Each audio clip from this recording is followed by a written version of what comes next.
حضرات محترم، بڑے خوبصورت انداز میں حضور سیدنا عبد القادر جیلانی محی الدین رضی اللہ تعالیٰ عنہ کی بارگاہ میں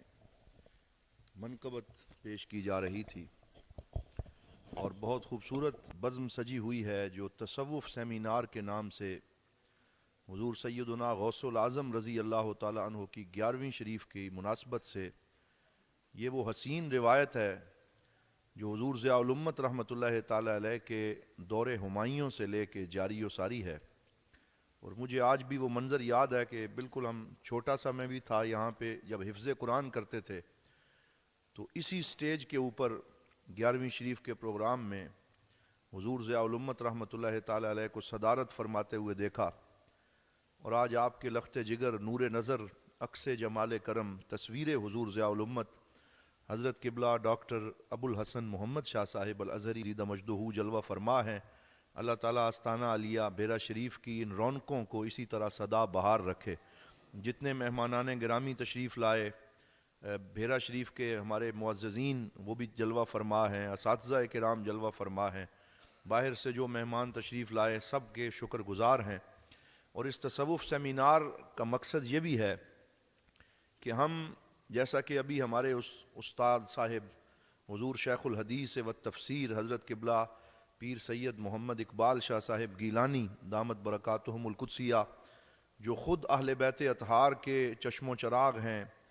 اور سید بادشاہ ہیں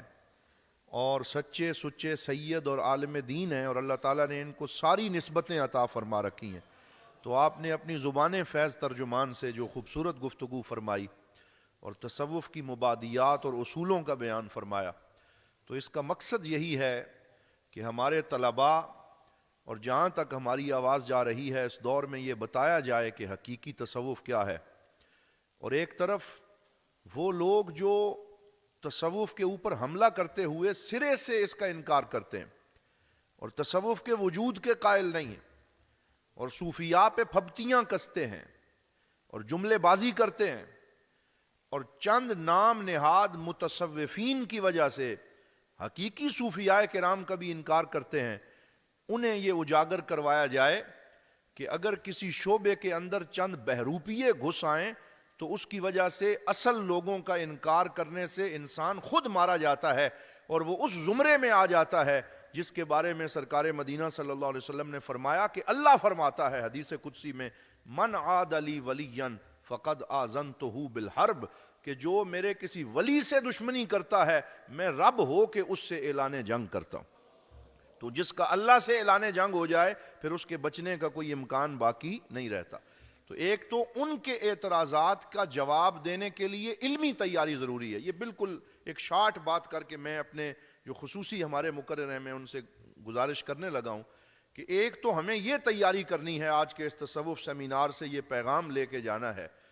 کہ جو منکرین ہیں، معاندین ہیں، ان کو علمی جوابات دیے جائیں، اور ان کے سامنے حضور ضیاء الامت رحمۃ اللہ تعالی علیہ جیسے صوفیاء جنہوں نے شریعت و طریقت کے تمام قاعدوں کو نبھایا ان کی زندگی پیش کی جائے۔ اور میں اپنے عزیز طلباء سے یہ کہنا چاہوں گا کہ وقت نکال کر کشف المحجوب شریف کے اوپر وہ مقدمہ جو ہمارے شیخ طریقت نے مبسوط مقدمہ تحریر فرمایا، اور جو ضیاء القرآن پبلیکیشن سے شائع ہونے والی کشف المحجوب کے آغاز میں تقریباً 50 صفحات پر مشتمل وہ مقدمہ موجود ہے، اس میں آپ نے تصوف پر ہونے والے تمام تر اعتراضات کا خود جواب ارشاد فرمایا، تو اس کو ضرور پڑھیں اور اس کو پیش نظر رکھیں۔ اور دوسرا یہ تو ہیں جو باہر سے اعتراض کر رہے ہیں، اور ایک پہلو یہ بھی ہے کہ صوفیاء کی صفوں میں ایسے لوگ گھسے ہوئے ہیں جو تصوف کی حقیقی تعلیمات کو فراموش کر چکے ہیں، اور جن کے آستانوں کے اوپر میلے ٹھیلے ہوتے ہیں اور اصل تصوف کی تعلیمات غائب ہو گئیں، علم اٹھ گیا، اور ان کے صاحبزادگان اور ان کے دیگر حضرات نے علم کو چھوڑ کے دنیا پرستی میں وہ لوگ مبتلا ہو گئے، ان کو بھی حضور غوث پاک رضی اللہ تعالیٰ عنہ کی اصل تعلیمات تصوف کی طرف لوٹنا چاہیے، تاکہ جو صحیح تصوف کے پیغام ہیں وہ ان آستانوں سے ان کی آواز بلند ہو سکے۔ اور ایک تیسرا شعبہ وہ بھی ہے کہ جو اپنے آپ کو مرید تو کہتے ہیں لیکن انہوں نے تصوف کو بازیچہ اطفال سمجھ لیا کہ کل کسی کامل کی بیعت کی اور پھر پسند نہ آئی تو توڑ کے کسی اور کے پاس چلے گئے، پھر کسی اور کے پاس چلے گئے، تو ان کو بھی ہرجائی کہا جاتا ہے.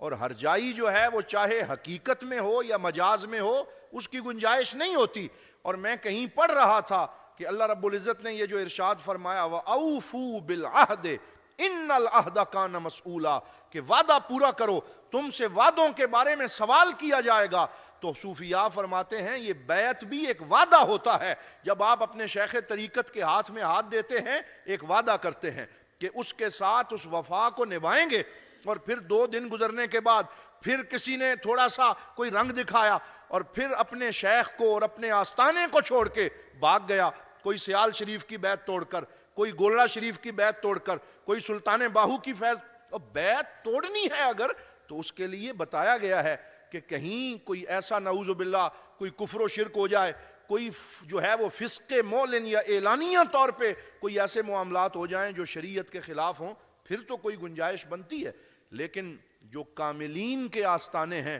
ان سے تعلق توڑ کے کہیں اور جانا، یہ بھی وفا کے جو ہے وہ اس کے متنافی ہے. اللہ تعالی ہمیں اپنی وفائیں نبھانے کی توفیق عطا فرمائے. اس چند جملوں کے بعد میں نہایت ادب سے درخواست گزار ہوں، آج ہمارے مہمان ہیں، یہ سیال کوٹ کے ساتھ ظفروال جو جگہ ہے وہاں پہ اب پنجاب کالج کے اندر آپ استاد ہیں، اور اس سے پہلے مدینہ منورہ کے اندر العقیق جو مدرسہ ہے اس کے اندر اور جو وہاں یونیورسٹی ہے اس میں بھی آپ پڑھاتے رہے اور ایک طویل عرصہ مدینہ پاک میں قیام کیا. میری ان کے ساتھ شناسائی 92 کے صبح نور پروگرام میں ہوتی رہی اور اگٹھا ہمیں وہاں پہ گفتگو کا شرف نصیب ہوا. میں نے جناب کا جو حسن کلام دیکھا اور حسن اخلاق دیکھا تو میں نے انہیں دعوت پیش کی حضور قبلہ ڈاکٹر صاحب کی طرف سے اور اساتذہ کرام کی طرف سے کہ آپ کرم نوازی فرمائیں اور آج کے ہمارے تصوف سیمینار میں آپ خطاب فرمائیں. میں نہایت ادب سے التماس گزار ہوں ہمارے محترم مہمان جناب علامہ پروفیسر واصل اویس صدیقی صاحب تشریف لاتے ہیں اور آج کے ہمارے اس سیمینار سے خطاب فرماتے ہیں. استقبال کیجئے. نعرہ تکبیر، نعرہ رسالت، سیدی مرشدی، لجپال لجپال، دین و ملت کی ضیاء.